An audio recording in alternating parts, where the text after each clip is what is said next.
یہ کہتے ہیں کہ ولیوں کے در پہ جانے سے کیا ملتا ہے، ولی کی صحبت میں بیٹھنے سے کیا ملتا ہے، ولی کے پاس جانے سے انسان کو کیا ملتا ہے۔ حضرات محترم، یہاں پر میں صرف ایک بات عرض کر دینا چاہتا ہوں کہ یہاں اسلام آباد کے اندر جگیوٹ ایک جگہ ہے، وہاں جگیوٹ کے اندر موزیا موری ایک جگہ ہے، وہاں پر حضور بابا جی قاسم صادق مولوی رحمت اللہ تعالی علیہ آپ اپنی حیات مبارکہ کے اندر وہاں تک آپ جو ہے وہ آپ کا دورہ اور آپ کا تشریف آوری لے کے آنا یہ کتب کے اندر موجود ہے۔ آپ وہاں پر تشریف لے کے آئے، ایک عورت نے آپ کا لنگر کا اہتمام کیا، وہاں جگیوٹ کے قریب موری کے پاس ایک بہت بڑا چور اور ڈاکو رہتا تھا، وہ اس بوڑھی عورت کے گھر حضور خواجہ بابا جی قاسم صادق مولوی رحمت اللہ تعالیٰ لے کے لگے ہوئے اس عرص مبارک اور اس ذکر کی مجلس کے اندر آ کے بیٹھتا ہے۔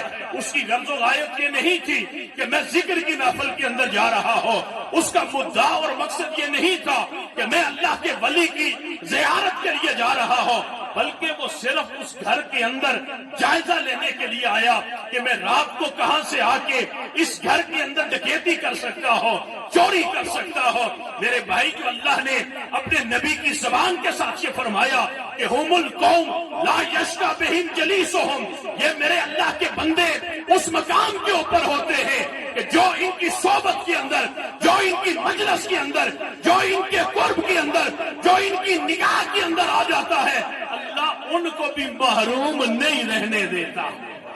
یہ اللہ کے نبی کی زبان مبارک سے اللہ نے اعلان فرمایا ہے کہ میرے جو ہو جاتے ہیں، پھر جو ان کے قرب کے اندر آ جاتا ہے، ان کی مجلس کے اندر آ جاتا ہے، ان کی صحبت کے اندر آ جاتا ہے، میں ان کو بھی محروم نہیں رہنے دیتا۔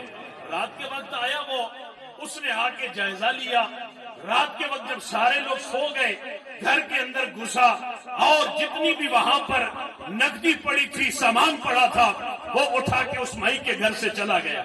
صبح کے وقت وہ مائی روتی ہوئی حضور خواجہ قاسم صادق مولوی رحمت اللہ تعالی علیہ آپ کی بارگاہ کے اندر حاضر ہوتی ہے اور عرض کرتی ہے کہ حضور رات کو کسی نے میرے گھر کے اندر ڈاکہ ڈالا ہے اور جتنا سامان تھا وہ سارا سامان لوٹ کے چلا گیا ہے۔ آپ اشراق کے نوافل ادا فرما کے وہاں پر بیٹھے ہوئے تھے، آپ نے مسکرا کے فرمایا کہ مائی وہ تیرا سامان چوری کر کے نہیں گیا، وہ تیرا گھر لوٹ کے نہیں گیا، بلکہ وہ خود لٹ چکا ہے۔ مائی نے سمجھا کہ بابا جی کو میری بات کی سمجھ نہیں آئی، پھر آگے ہو کے عرض کرتی ہے حضور میرا سب کچھ لٹ چکا ہے۔ بابا جی سرکار مولوی رحمت اللہ تعالی علیہ اب مسکرا کے فرماتے ہیں کہ مائی تیرا کچھ نہیں کسی نے لوٹا، بلکہ لوٹنے والا خود لٹ چکا ہے۔ مائی اٹھ کے وہاں سے چلی جاتی ہے۔ تھوڑی دیر کے بعد حضور خواجہ قاسم صادق مولوی رحمت اللہ تعالی علیہ اپنے مریدین کے ساتھ ایک اور جگہ پہ تشریف فرماتے، دیکھا کہ وہی اس علاقے کا جو ڈاکو مشہور ڈاکو تھا وہ اپنے کندھے کے اوپر ایک گٹھری رکھی ہوئی اور حضور بابا جی قاسم صادق مولوی رحمت اللہ تعالی علیہ کی بارگاہ میں حاضر ہوتا ہے اور آ کے عرض کرتا ہے حضور میں غلطی کر بیٹھا ہوں اور میں اس غلطی کی سزا لینے کے لیے آپ کی بارگاہ کے اندر حاضر ہوا ہوں۔ رات کو جس مائی نے آپ کے لنگر کا اہتمام کیا تھا، میں بڑے عرصے سے اس مائی کے گھر ڈاکہ ڈالنے کی نیت لے کے گھر میں بیٹھا تھا، آج رات میں نے اس کے گھر کے اندر ڈاکہ ڈال کے اس کا سامان لوٹا ہے۔ یہ اس مائی کا سامان بھی ہے اور اس کے ساتھ باقی جو اس علاقے کے لوگ ہیں، میں نے جس جس کے گھر ڈاکہ ڈالا ہے، جس جس کے گھر سامان چوری کیا ہے، میں آپ کی اس مجلس کے اندر بیٹھ کے آپ کے ہاتھ کے اوپر توبہ بھی کرتا ہوں، میں ان سارے لوگوں سے معافی بھی مانگتا ہوں اور آج کے بعد میں آپ کی بارگاہ کے اندر آپ کو گواہ بنا کے یہ وعدہ کرتا ہوں کہ آج کے بعد میں نے چوری نہیں کرنی، بلکہ جو راستہ آپ بتائیں گے میں ساری زندگی اس راستے کے اوپر اپنی زندگی گزاروں۔ نعرہ رسالت، فیضان قاسم، فیضان قاسم، فیضان قاسم۔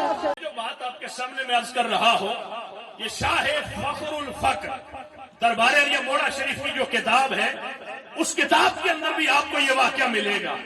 اب وہ آپ کے ہاتھ کے اوپر بیعت ہوتا ہے، توبہ کرتا ہے، سرکار مولوی رحمت اللہ تعالی علیہ نے اس کو چند وظائف عطا فرمائے. وہ وظائف لے کے اپنے گھر کے اندر جا کے وہاں پر وظائف کرنا شروع ہو جاتا ہے. اب وہاں اس علاقے کے اندر اس کا اتنا زیادہ اثر و رسوخ پڑ گیا کہ لوگ دم درود کے لیے اب اس کے پاس آنا شروع ہو گئے اور سب نے کہا کہ یہ موڑے شریف والوں کا خلیفہ یہاں پہ بیٹھا ہے. حضور سرکار مولوی نے اس کو خلافت نہیں عطا فرمائی، صرف بیعت فرمایا، چند وظائف عطا فرمائے. وہ اپنے گھر کے اندر بیٹھ گیا، عبادت کرنے لگا، ذکر و اذکار کرنے لگا، دم درود کرنا شروع ہو گیا، لوگوں کو فائدہ پہنچنا شروع ہو گیا. اب اس علاقے کے اندر انگریز کے دور میں جو کپتان ہوتا تھا وہ آیا کہ اس تھانے کے اندر اس نے تھانے دار سے کہا کہ مجھے رجسٹر چیک کراؤ، یہ جو 3-4 مہینے کی رپورٹ ہے مجھے وہ رجسٹر چیک کراؤ. جب اس نے رجسٹر کھول کے دیکھا، پہلے جب بھی وہ آتا سب سے پہلے نام اس مستانہ ڈاکو کا لکھا ہوتا تھا.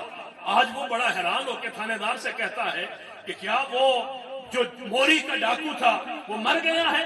کہا نہیں حضور، وہ سر جی وہ زندہ ہے. کہا اگر وہ زندہ ہے تو پھر وجہ کیا ہے؟ کیا تیرے ساتھ اس کی کوئی ساز باز ہو گئی ہے؟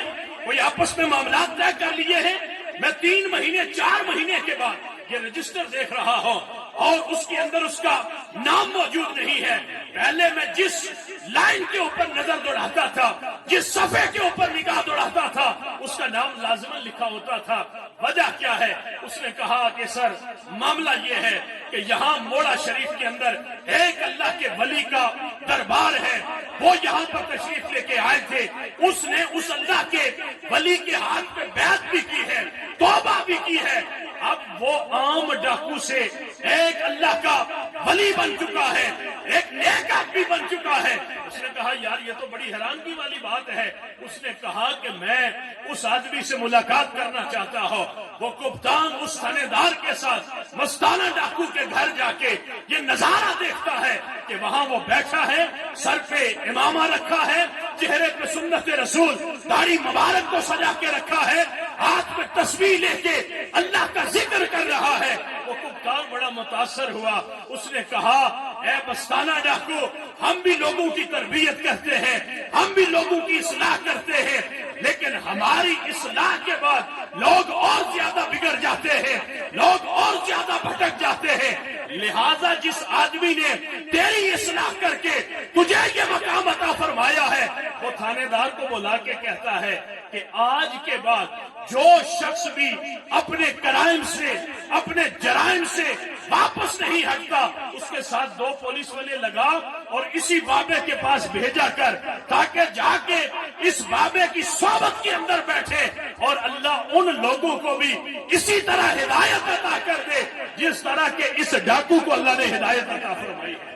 میرے بھائی الحمدللہ ہمارے ولیوں کے دامن میں کئی ڈاکوؤں نے آ کے پناہ لی، اللہ نے ان کو اپنا بنایا.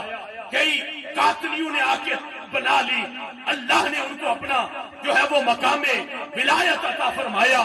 کئی لوگ جو معاشرے کے اندر بگڑے ہوئے لوگ تھے، انہوں نے آ کے اللہ کے ان ولیوں کی صحبت کے اندر وقت گزارا، اللہ نے ان کو اپنی ولایت عطا فرمائی. میرے بھائی یہی مجلسیں، یہی محافلیں، یہی اللہ کے ولیوں کے نام کے اوپر ہونے والے آراس کی محفلیں، یہ در حقیقت میں ان ولیوں کا فیض حاصل کرنے کا ایک بہترین ذریعہ ہوتا ہے. کیونکہ وقت اپنے دامن میں اتنی وسعت نہیں رکھتا. میں بار دیگر پھر خلیفہ صوفی حسن محمد صاحب کو ہدیہ تبریک پیش کرتا ہوں کہ اللہ نے آپ کو اس علاقے کے اندر اس کام کے لیے منتخب کیا ہے کہ آپ کی وجہ سے یہاں پر اللہ کے ولیوں کا ذکر ہو رہا ہے. اللہ کی بارگاہ میں دعا فرمائے کہ اللہ ہماری نسلوں کے اندر بھی کوئی ولیوں کا گستاخ پیدا نہ فرمائے. یہ بات یاد رکھیں کہ جو ولی کا مقام سمجھ جاتا ہے اللہ اس کو صحابہ کا مقام سمجھنے کی توفیق عطا فرماتا ہے. جو صحابہ کا مؤدب ہو جاتا ہے، اہل بیت اطہار کا مؤدب ہو جاتا ہے، اللہ اس کے دل میں حضور کی محبت کو پیدا فرما دیتا ہے. اور جس کے دل میں حضور کی محبت پیدا ہو جاتی ہے وہ اللہ کی معرفت اور اللہ کی توحید کا ماننے والا بن جاتا ہے۔ اللہ ہمیں بھی اس مقام کے اوپر پہنچنے کے لیے ایسے پاک باز اللہ کے برگزیدہ بندوں کی صحبت، مجلس اور ایسے لوگوں کی ذکر کی محفلوں کے اندر اللہ بیٹھنے کی توفیق عطا فرمائے۔ وآخر دعوانا ان الحمدللہ رب العالمین۔